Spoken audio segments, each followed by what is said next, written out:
Hello, everyone, and welcome to Kendra's Show of Correctness, where we discuss the facts regarding English grammar. As usual, I'm your host, Kendra, and today we are going to be talking about one of the most mixed up pair of words in the whole English language, affect with an A and effect with an E. I'm here to make sure that you, future high school grads and future college students, stop confusing the two. This is an important topic because according to Manon Fogarty, the famed grammar girl, the difference between affect and effect is the question that she gets asked the most. First of all, affect and effect are homonyms, which you should know means that they are two words that sound the same but have different meanings.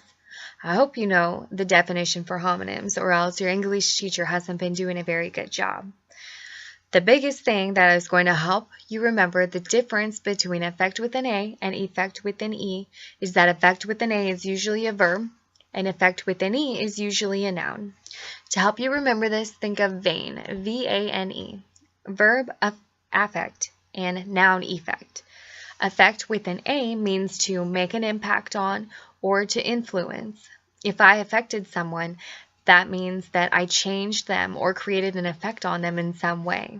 Effect with an E, on the other hand, is a result, like the music's effect was stimulating or the teacher's effect was boring.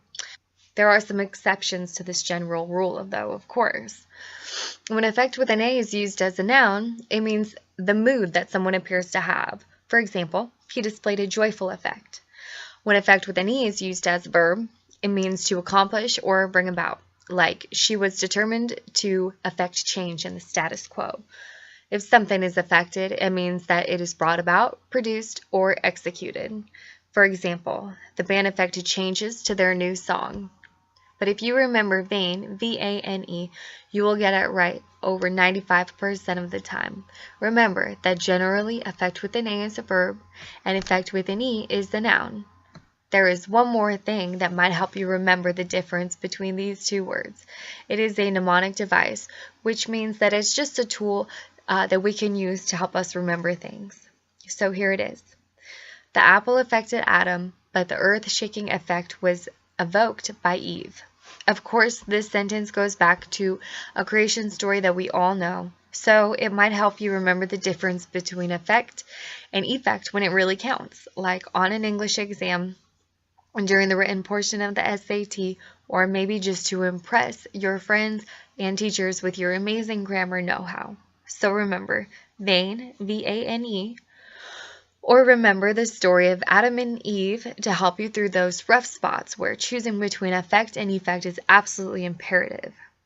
Remember, the apple affected Adam, but the earth-shaking effect was evoked by Eve. Use these tools to avoid one of the most common pitfalls made by writers in the English language. And don't worry about how old you are. I was still making these mistakes after I got into college. So, thanks for tuning in to Kendra's Show of Correctness, where we discuss the facts regarding English grammar. I hope that you learned some useful information, and I hope to see you next time. Thank you for tuning in.